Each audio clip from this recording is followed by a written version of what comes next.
Hi, and welcome to Parting the Clouds. My name is Annette Hegner, and we shed the light on the darkness of emotional bondage through real-life testimonials. Hi, and welcome to the show today. I am excited for you guys to meet Lisa Crawford. Her and I met through a divine appointment just a couple of weeks ago, and through a conversation, found out that she has an amazing story to tell. And I am so just happy that she was able to make it here with us today. So, Lisa Crawford is a motivational speaker and author of Silent Screams, which is this book here. And we'll tell you more about it and where to get it at the end. And she founded LJC Motivations. Their focus is to speak to the root of your pain and to motivate people to reach the best version of themselves. So I was able to read this book over the weekend, and I will say that it is quite a story. It grips you. There's many smaller stories within this book, and they all have some truth to some things that happened in her life. So there's a short poem at the beginning that I want to read to you that she wrote, and then I will have her take it from there. So it's called The Freedom in My Pen.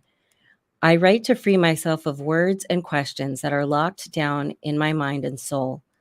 I write to tell the world what I feel, be it good or bad. I write to express thoughts of love, joy, loneliness, anticipation, and longing. I write to say words that may make me cry or lose a grip on what I would like to say verbally. I write to share thoughts of love and contentment to a loved one. During this period in my life, I write to keep my inner being healthy and alert, but mainly I write to keep my sanity. From L.J. Crawford. So welcome, Lisa. We are so excited to have you. Thank you. This is so awesome that we are in this space right now. Who would have thought that just saying hello to you would lead us to be here? I'm so excited. Me too. Me too. So tell us about your book, Silent Screams, and what prompted you to write this. So, most of my life, I have been a person that was a people pleaser. Even as a child, I wanted people to be okay. I wanted people to like me. And when you're a people pleaser on the outside, you tend to have silent screams on the inside. So I learned at a very early age how to mask my true feelings and be the person on the outside that people wanted to be around, whether it was good or bad, whether they had my best intention at heart or not, and just hold in what was bothering me. One thing I can say is that even as a kid, my mom, she was the oldest girl of 10 children. So I knew that this lady never had a break. I mean, I knew this early on. And then she had kids, one that's 16, her life of kids happened very early. And so by the time it got to me, I knew that she needed a break. She needed a kid that was not giving her any kind of problem, any kind of grief. So I wanted to be that person for her. But in doing that, I lost me. So Silent Screams, I wrote that poem, The Freedom in My Pen. I wrote that poem when I was 28 years old. And I didn't write this book until I was 49 years old. So I feel like throughout that entire time of my life, I held on to so much. I had to get it out because I was screaming like a crazy person every day, all day on the inside. But I was like this. Hello, my name is Lisa Crawford. How are you? How can I assist you today? So that's a hard spot to be in. And there's a lot of people in that spot. Yeah, absolutely.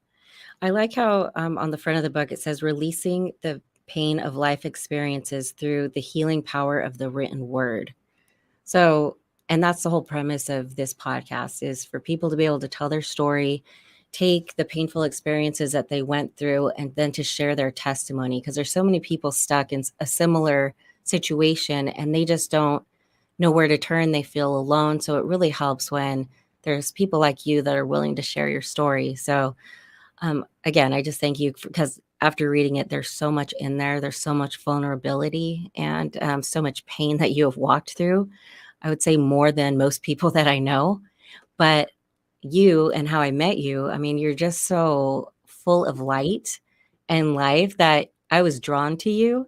And within probably what, 10 minutes, Yeah. somehow our conversation turned to God. Amen. And we were in a very secular public place, and it wasn't really the setting for that, but God works in mysterious ways. So through the twists and turns of that short conversation, we ended up figuring out that you would be a great guest to have on the show. But starting with the story of when you were a child, would you like to start there? Sure. The very first story in the book? So I was a very spoiled little girl. I was the baby of six kids, and I'm the seventh child. And my brothers, they loved me. They took care of me. That I remember, one brother in particular, I really remember him a lot, and I call him my brother dad. And then I have a sister who was there, and she was very good to me. But my problem began when I went outside my house. I was Mm, protected at home, but by me having that understanding for my mom, if she wanted to go somewhere with her friends, she may leave me at her friend's house. And now I want to do this too, because make this disclaimer. If there's a problem with a person, a child, and they don't tell anybody and they hold that mask in, how's a parent going to know? How's anybody going to know? You're mm, suffering in silence by yourself for no reason because you're afraid to share that. And people be like, "Oh well, you should have been able to tell your mom," but I knew her. You didn't. She had so much going on her plate all the time that I didn't want to bother her. And that's one thing about me. I went through my childhood not wanting to bother people and mm, and ruffle feathers.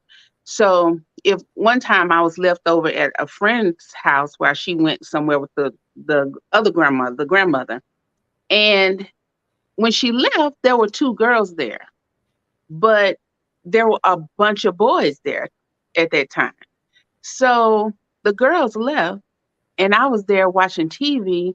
And next thing I know, the younger boys was like on me with their clothes on, just on top of me. And I'm just like, I'm a kid.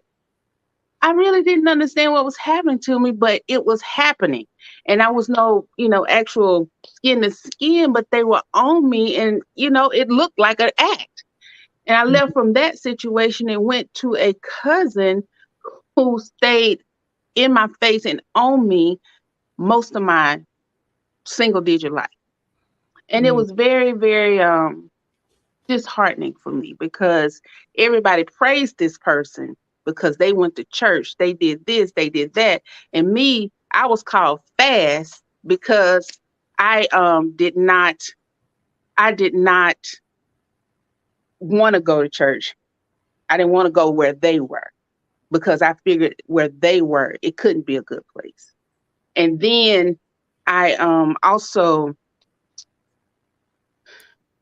I held back a lot of things at that time because even though that person was constantly being praised and everything, they were being praised. I had to sit there with all of my silent screams as a child, 7, 8 years old, and just let them be great when they were terrible. And I was called fast because I was smart. And when I corrected somebody, you don't mean no good. You just too grown. But I was right. I was smart. So I had to deal with the verbiage. I had to deal with the acts, the attacks, everything from even a child with other children to a teenager to grown men touching me because I was a chunky little girl. So I already was developed at 8, 9 years old. mm. And it was just like my father passed away. So to have grown men who were supposed to be a protector touch me like I was a grown woman, I, what was I supposed to do with that? But I held it in, and I Yeah. was smiled and act like everything was all right. And what was the phrase that you said was said in your home life that basically about not hurting others outside of the house that made you feel like you couldn't speak about it? Whatever goes on in this house, stay in this house. But where your feet land, that's the house. So it didn't matter whether it was my four walls Mm, or excuse me, or somewhere else. If it happened to me in the family, that was the wall. Whatever goes on in that house, you yeah. keep it in that house. So basically, it stays in the family. You It don't stays share in it. it. You don't Right. shame anybody. You don't. You don't shame anybody, no matter what you've been through. Right. That okay. Which is so unhealthy. And unfortunately, that's a motto a lot of families stand by because they just don't want the shame of the story getting out and what are other people going to think. And Right. it's so unfortunate. It really is. Really sad. It really is. Yeah. Okay. So then from that point on, then what happened? So, of course, after you get teenager and people are still with you and messing with you, I had to make up my mind, I'm gonna stay a virgin, complete virgin until I get married. And with that, I was 16 years old, ended up getting raped there by a friend, a brother of a friend, and then raped on my graduation night. Mm, I'm like, I thought something was wrong with me. But as I grew from that, I learned that a predator can sniff out prey. And I clearly was prey right. because I never ever learned how to deal with it. So that vulnerability and that what's the word? That naive mind and naive act, demeanor set me up for to be chased and to be hunted. Yeah. It's just awful. I'm sorry. So So from what did you learn like from that experience though? Did you develop like kind of a hatred towards men and um wanting to get back at them? Is that something that I thought you had mentioned? so that was something that was really strange for me, is that I didn't hate them. I turned all of that towards me Hmm. and tried to figure out what was wrong with me. But I also, some women, if they get raped, then they are either promiscuous or they turn into themselves. And, they're lonely and they're inside themselves, introvert. Hmm. Me, I kept moving in my same flow, laughing, having a good time and stuff. But I turned into a person, a woman, a girl, actually, that just had no feelings. I had no emotion whatsoever. And so if I was with somebody and it went there, even if they were a nice person, I just disregarded them like it didn't matter because that's how I felt. Like I didn't matter. And that part of me, you know, if the young girls these days could understand that you are a gift and you need to preserve that gift for somebody who is willing to marry you and be with you and hold on to you and protect you. That sounds like a fantasy, but that's power to me to be able to say, this is mine, I choose. You don't choose. And so when with that being gone from me, I was just kind of like, what do I have? And then the worst part about it, this is where God's glory come from this story. Um, when I was 16, that rape, I thought that I was pregnant. So, because I didn't tell anybody for months. And so I finally got to the doctor and the man said, do you want the lady to come in? I said, no. He said, well, you got a lot of stuff going on, first of all. He said, and you're not going to be able to have kids. I was 16. And so I was like, oh, okay. So with that in my mind, 16, 17, 18, I'm thinking, who cares? I'm going to live in Manhattan, be on Broadway, and drive a Mercedes coupe and live in the brownstone. I had it all figured out in my brain. But I ended up getting married at 22. And the reason, and I'm not bashing this guy, my ex-husband, because he was a blessing to me for this purpose. I got married. I got pregnant like immediately. So I was very thankful because I internally and silently wanted kids. So to put on that bold face and say, it don't matter, I don't care. I was hurting from that too. So Yeah. I ended up having one kid and I had another kid and then I got divorced. So all of that shows that man can say what he want to say, but when it's meant for you and it's in your DNA to be a mother and it's a divine purpose for you to be a parent, man can't do nothing with that. Yeah. That's good. And that's a great reminder because so many times the doctors will tell you something and that you'll latch onto that and believe it, but God has the final say. So even though it looks impossible in the natural, that's when you would go to God and just obviously tell him what your desires are. And if it's his will, then yes, he will make that happen. And so I'm so happy you were able to have two children and yeah, and now even grandchildren. So it's amazing. It made me giggle. Okay, so going on from there, so you have the two children, and then what happens next? So with the kids, I got divorced when my kids were 2 and 3 actually, and it wasn't the cheating, it wasn't any of that stuff. Being poor, I didn't like that at all because I came from, like I said earlier, I was well taken care of as a child. I have no problems about my home life inside those walls life. Um, but I learned what it meant to not have, and I think that in the midst of hardships, we have to also hindsight look back. I look back at it, and I'm glad I went through those hard things because it made me a whole woman, very whole. Because now I know both sides of having and not having. Then I had those kids, and his behavior was horrible. But when we were friends, we were the best of friends. But one day, I heard him scream at my 3-year-old son, and I said, "Oh, we're not doing that." So I left. I went to the divorce attorney on a welfare check. You're not going to holler at my little gifts.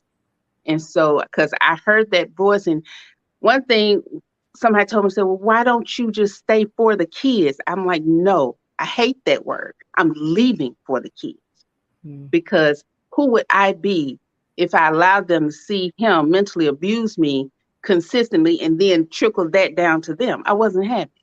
They were my gifts. So after all of that, got divorced, I actually became a preacher. And you I was doing did. I was an I didn't evangelist. know that. I was an evangelist for 13 years and working, traveling evangelist. Me and those kids was everywhere. And so that was awesome. And no, when I say I was an evangelist, I was in the holiness church. No sex. I was divorced. No sex. No drinking. No nothing. Nothing but church, kids, and work. That was it in that order. In school. So I was so thankful for that experience because when I speak to women's groups and speak to young girls who feel like they just can't do without something, yes, you can, because I'm a living witness that you can. So Yeah. I just been I have lived and tried to help and give back to people the things that I felt like I didn't get. I try to give that to the youth, a listening ear, a soothing tone, and some ideas. Not telling them what to do, but ideas if they ask me. Um, okay, so when you were doing the traveling evangelism, you ran across some things in the church that were not on the up and up from our conversation. So, can you share a little bit about that and how it is a thing that people need to be aware of and be on guard, and how the enemy can show up anywhere, and to just really be mindful too, and not to always just trust what's on the forefront. So, Right. to really use discernment and ask God, if certain people are safe. So, can you share a little bit about that? So in the church, to me, from the things that I've seen and I saw during that time was that I am so sorry. I am so sorry. One moment, please. I'm so sorry. One second.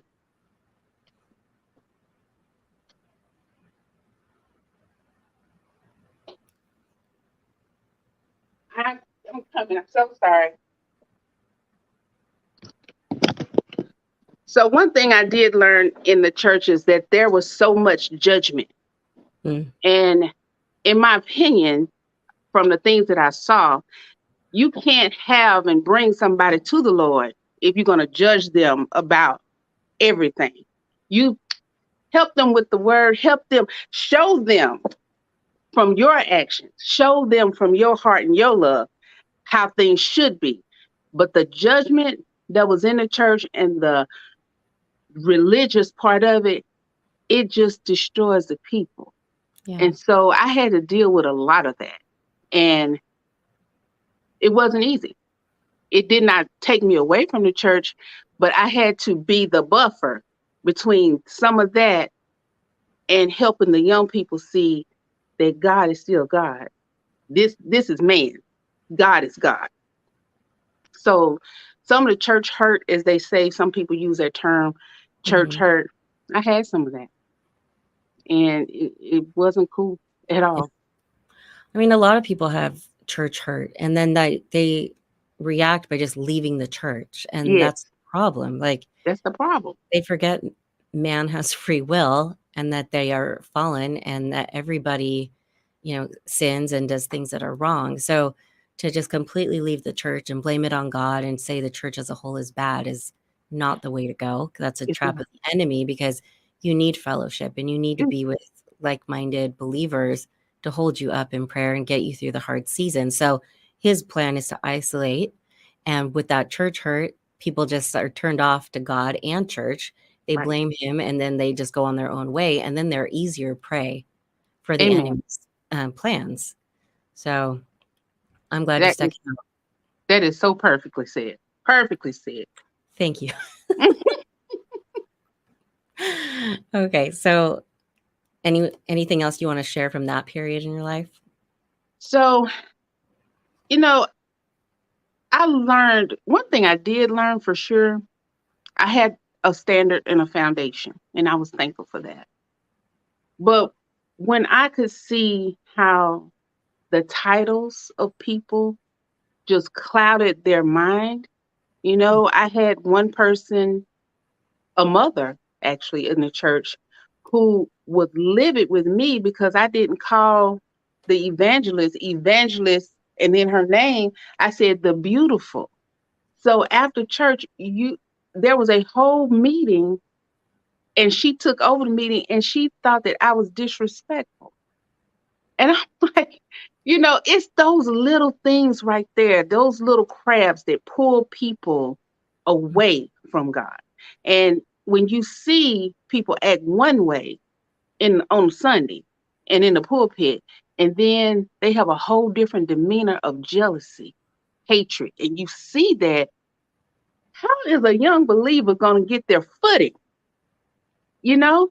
And so that's something that I deal with. I really help the young people, to understand that God is God wherever you are. If you are not in the building and you have a group of friends that you want to pray with and you want to talk about the goodness of the Lord, do that, but stay with the people. Stay with the Yeah. people. Don't just leave him and try to do it on your own, because it's harder to stay focused. So during my time, that's some of the things that I really, really worked on. And it was hard. That was a hard journey, but I'm glad I went through that. Yeah. Okay, so one of the chapters, you talk about your addiction with alcohol. Would you like to elaborate on that? Because well, and also I would say, like, all of the stories in here, if you could explain that really quickly, that they are pieces of things that actually happened to you, but Right. they're changed, um, obviously, Exactly. to protect identities and to just like get the point across of the message that you wanted to convey. Exactly. So that's what I did it that way, because I wanted the stories to be not, they are hard, but the reality of them were harder. So I wanted to take pieces of them. And I'm the main character in each one of those, whether it's a boy or whatever, I'm the main character in them. And I just pulled from different tragedies, different joys, different heartaches, and just combined them into different stories. So that's where that this book came from. And as far as the alcoholism is concerned, after I got divorced, um, I was a silent, what they call it, a functioning alcoholic. And Mm. before I got divorced, let me tell you something. The day that I went to that church, my neighbor, who sings like a mockingbird, her name's Felicia, she came, I said, "Where are you going every day?" And she said, "I'm going to church." I said, "Why you go to church every single blessed day?" She said, "We having a revival." And I'm like, "A revival?" She said, "Yeah." So now I had been to church before, but it wasn't like that, what she was doing. So I said, "I'm gonna go with you on Sunday." And so I did. And I remember having a drink before I went to church. I remember that. And I sat on the back pew, and the pastor, she was a big 6'2" black woman with all white on. That's what the Holiness Church was. And she came back there and she waved. She wore this long like mantle, and she waved that thing over my head, and I passed out on that pew for the rest of church. I don't even know what happened to me. So What? I, I was like, okay. I woke up and she said, "Girl, you got slayed in the spirit." I'm like, "You sure I didn't just go to sleep?" She said, "No, you didn't." Oh So my gosh. that was an experience. But after that, I started moving up and I started wanting to go. Then I started taking my kids, and it was just like a process. And then next thing you know, she was like, "You gonna quit pew," what she called me, the pew preacher. She said, "You go quit pew preaching in this church and you go answer the calling of the Lord." So, but I was, even with that, it took me a long time before I even got to that point. But all while I was going, I was still drinking. And Wow. so during that 13 years, though, I quit drinking, and it was like 1990, 1998, all the way up to 2012. Yeah, 2012, 2013. And I was amazed at myself. I was very proud of myself. It was hard. It was so hard. And but I did it. And then, when you're in certain industries, like the hospitality industry, we're always entertaining. We're always doing stuff, and so it was easy. "Here, Lisa, here's your little glass of wine." And at that time, I wasn't around anyone that would say that lady had died, so I wasn't getting that phone call all the time. Um, Make sure you stay true to you, and all that rah rah she gave me. I didn't have that, and I held on to her for a long time, but she died like in before I even had grandkids. So I did that pretty much by myself after she passed away. But at the end of it, it just started out little. Then it kept growing and kept growing. And then next thing you know, in 2019, when I wrote this book, I wrote this book in 16, but I was writing another book in 19, and I was having the worst bout of it. I was out working actually, but I didn't do that while I was working. I was just in my room.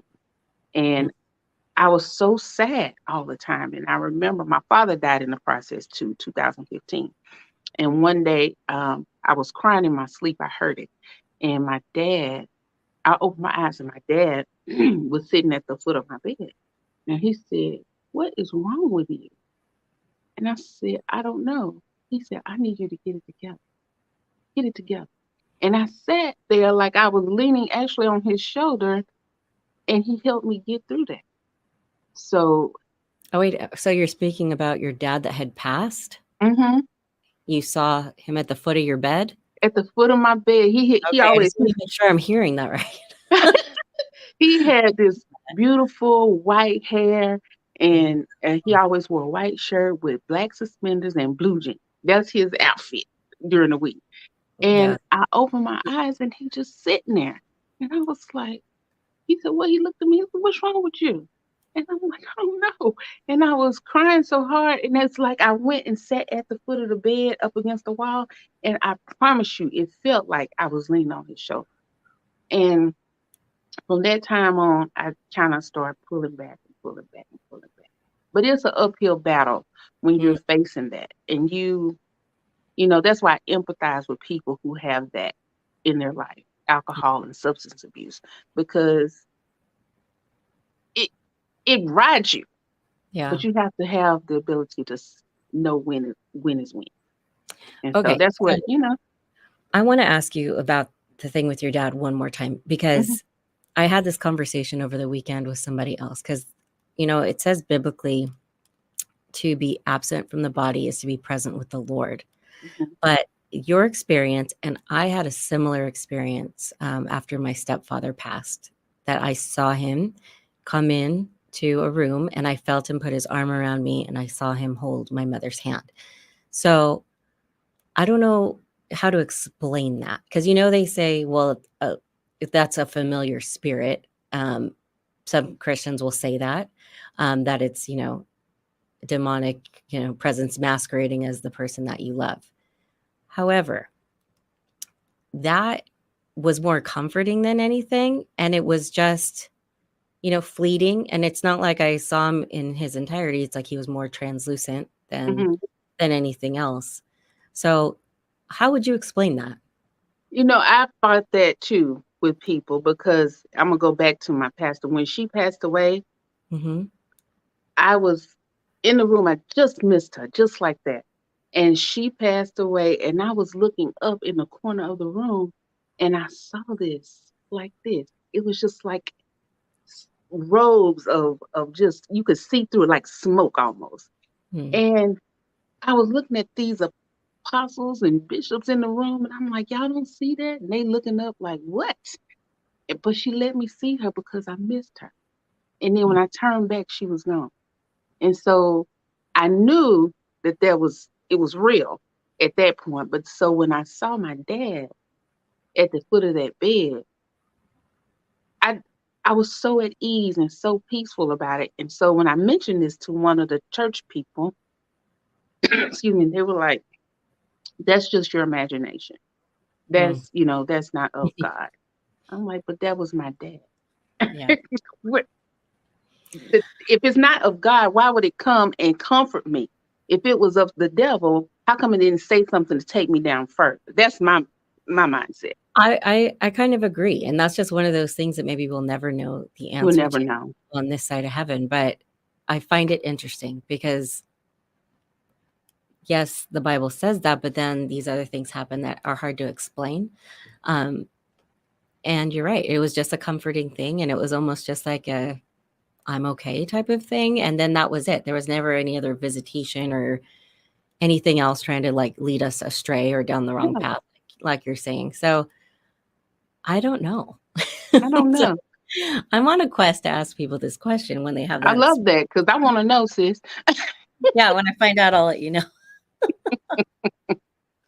Gosh. Okay, so moving on, I guess, after you were, After delivered from the alcoholism, and then what happened in your life? so, I had that book signing, Mhm. and the first time it didn't make it in the Barnes and Noble, but the second time it did.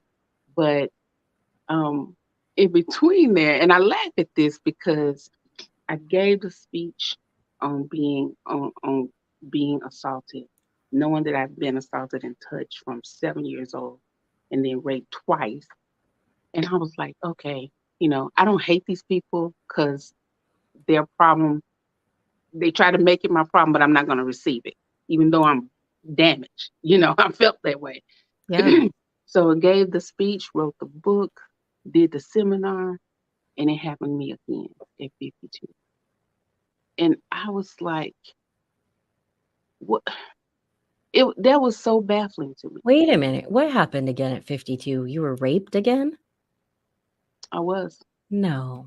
I didn't share that, but I was. Oh my And it god. was like what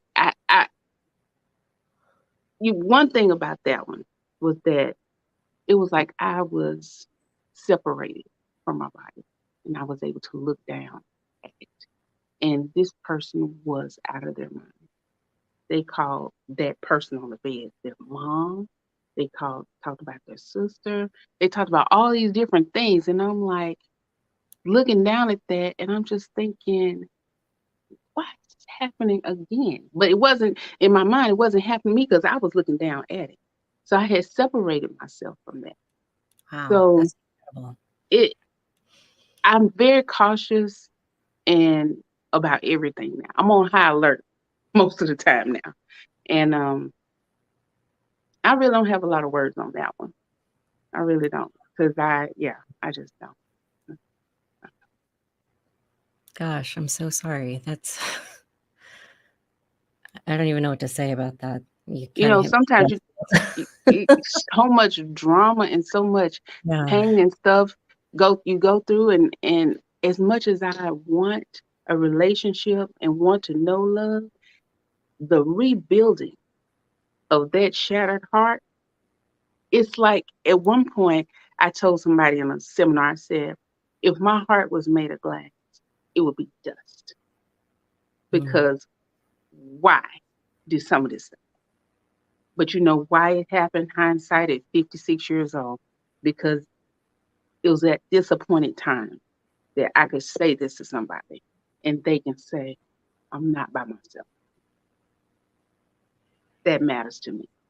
yeah, yeah. Yeah.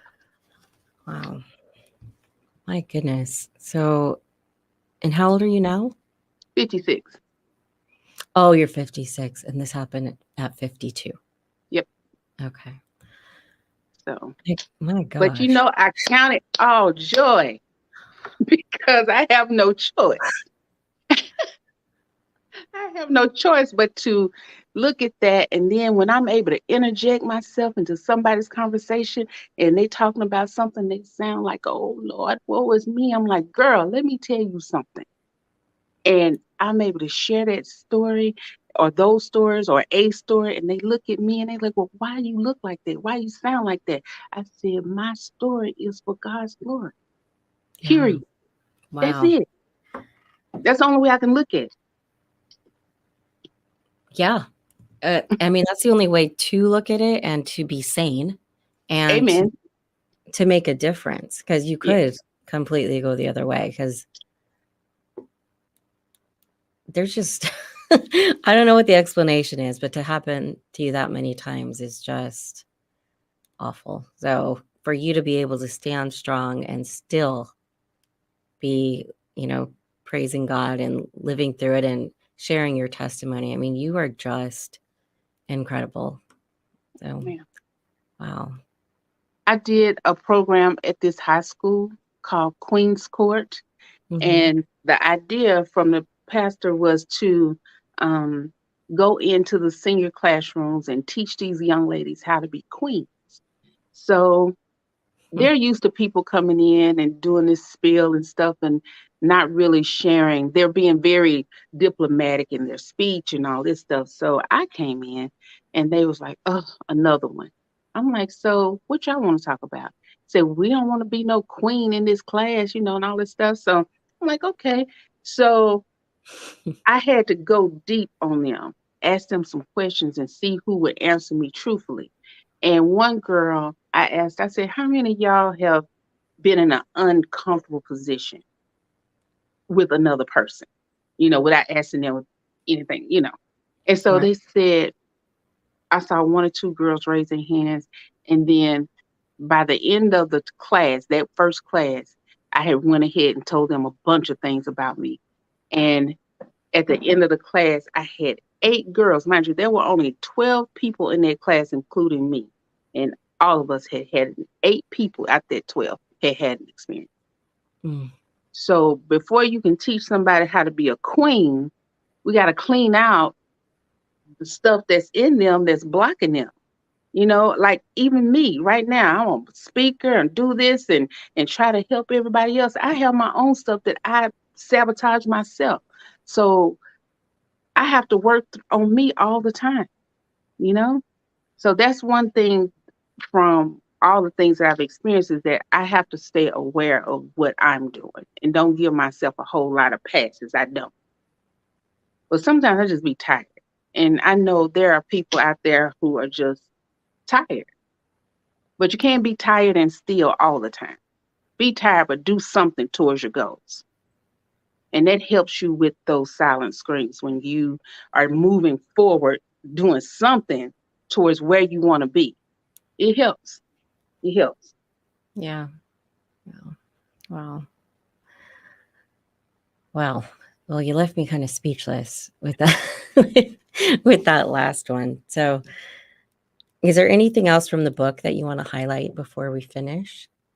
So I just want to encourage people, if you've ever, let me say this. I've looked on LinkedIn the other day and it said, if you have ever experienced any kind of bad situation or trauma or anything like that, and you overcame it, you're an expert. So to this audience, I would like to say, don't look at the bad things and live there. Don't stay stagnant there, because some of those bad things can turn around and be something great. So I had a boss one time and he was terrible, and I allowed him to treat me terrible, and it was just awful for me. I was like some dolphins and some butterflies, baby dolphins, and I was happy all the time, but I let this person just almost destroy me. And hindsight from that, I ended up having a platform to where I'm able to talk to Disrupt HR, about how leaders should treat their employees. So that's just an example of how I took all those years of mistreatment from him and things that I allowed to happen to me under his tutelage, and turned it into something to help somebody else not feel that way and get trapped within themselves of feeling like they're unworthy, their skill doesn't matter, and all those things that I feel.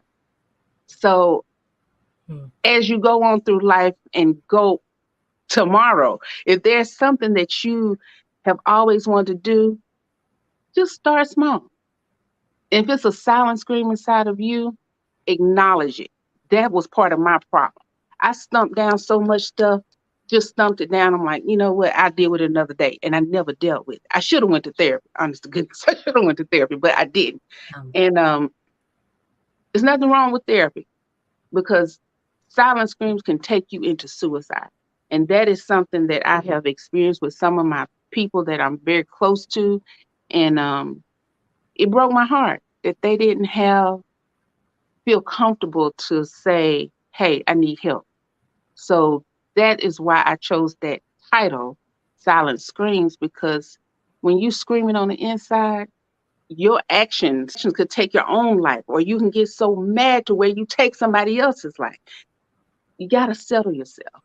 Put it on paper. Write down how you feel.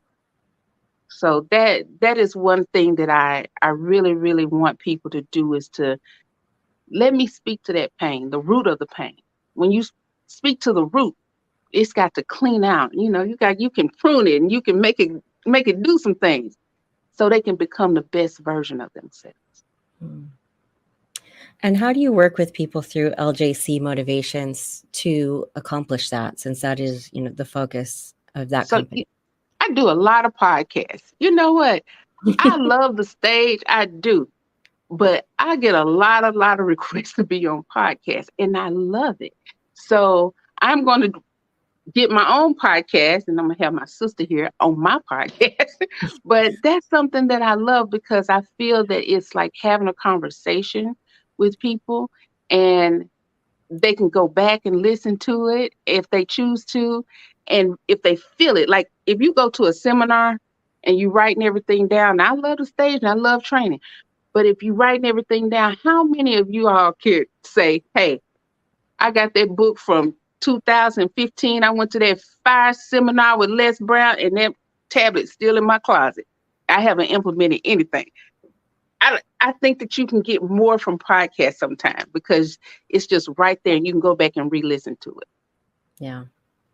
And then another thing, everybody that I step to, whoever I'm eye to eye with, that's my assignment. You don't have to have the title leader on your head. When I go all these different hotels and stuff, people come to me and they tell me things, but I take the time with the person that I'm looking at right then and listen to them. Sometimes they're whining, sometimes they're not. Sometimes they don't have nothing to do with the job, but they need help with one thing here. They'll want a silent scream before they can do their job effectively. And I'm there to do it. I'm there to help that. Yeah. Which was the environment I met you in. So I don't know, I but don't know. And I felt so bad. I left all my little babies there and they didn't know I was leaving. It's just, now you talking about something that broke my heart. That did. It broke yeah, my heart because it was so unexpected. And I've never had that happen to me before where I'm getting ready to fly out and they said, oh, they changed their mind. You're not coming back. So yeah, that, it just, for me, it left a lot of untied things because I was going to work with some of the kids on getting their LinkedIn profile together. I was going to help one little girl do a purpose discovery because she said, I want to do more. I want to be more. I had some things in place, but it is what it is. I still have their phone numbers, so I'm still going to follow through on some of that stuff. oh, good, good. Yeah. So, and like you said, she was on temporary assignment at a certain property, and that's how I got the chance to meet her. And 2 days later, she was called to, close that assignment unexpectedly. So, um, it definitely was a God connection that we got to meet when we did, just in time before you left, or we would have completely missed it. So, I'm so yeah. excited about that. I know. So, tell people where they can buy your book, Silent Screams, and if there's a way to contact you. Absolutely. My website is lisajcrawford.com. And on that website, I have all my links to the Amazon links are there under books. And all of my social media is there. It's just easier that way. www.lisajcrawford.com. I'm on TikTok. I'm on Instagram. On there, everything. So I always do a message on YouTube. I have a message called Motivational Moments with LJ. And so I have uploaded some shorts and some videos on there, some of my podcasts on there. I just want to be available to help. If you send me a text, an email or something, I'm going to answer it. Yeah. Yeah, I appreciate that. That's so important. So I will put all of those links too on this YouTube video in the comments so Mhm. people can have easy access to that as Okay. well. Oh, So, one more little thing. oh, So please. I did write a book on online dating called The Adventures of Online Dating with Lolo. So You that's out there. did. It's out there too. And it's just some funny stories about things that I experienced over the years on online dating. And the cutest part of it is at the cover of the book, I met this guy and online on Plenty of Fish. And I said, what do you do? He said, I'm an artist. And I said, oh, I said, so how about we flip this? Because I need somebody to do the cover of my book. And so he ended up being uh, a vendor for me. It was pretty cute. Wow. You never know who you're going to meet, You even never on know. Plenty of Fish. You never know. Okay. So, is there anything else you want to share before we close? I just want to encourage everybody to pay attention to yourself. If you need to scream a little bit, you need to sit to yourself a little bit. If you need to read, be by yourself for a moment, at least 30 minutes if you can, and just relax your mind, relax yourself. Because I have the tendency, one of my downfalls is that I will go, go, go, go, go, and I'm tired or my mind is tired. Sometimes when I'm sitting, my mind is just like a Ferris wheel. We have got to learn how to relax in this time right here because we're faced with all these things on social media, all these things on the TV, all this negativity and all this evil happening. We have to settle ourselves so that we can be a light. One of the people that I work for, he said, you know one thing about you, Miss Crawford, you walk through the fire. You're not afraid. You walk into the fire everywhere you go. And we as a people of God have to be in line with him, in line with ourselves, so that when we see chaos, we can bring peace to it. But we can't get there if we don't walk into it. Yeah. Wow.